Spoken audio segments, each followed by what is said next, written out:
My name is Bertrand Saint-Guilhem. I am a Senior Sales and Business Development Manager at Reflex. I have been working in the space industry in the last 20 years. The SmallSats are becoming strategically more important because they offer the best of two worlds.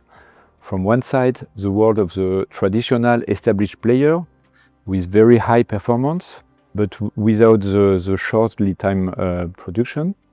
And from the other side, the world of the NewSpace player, which offer very short production lead time, but without the performance. The NewSpace player are facing a technical constraints in terms of size of the payload, in terms of lifetime, in terms of power, and therefore we think that SmallSats have the best balance in order to offer high performance and short lead time production. We have a no-compromise approach, so no compromise on the payload, no compromise of the mission need. We focus on the customization. We don't manufacture the payload, we don't operate the satellite.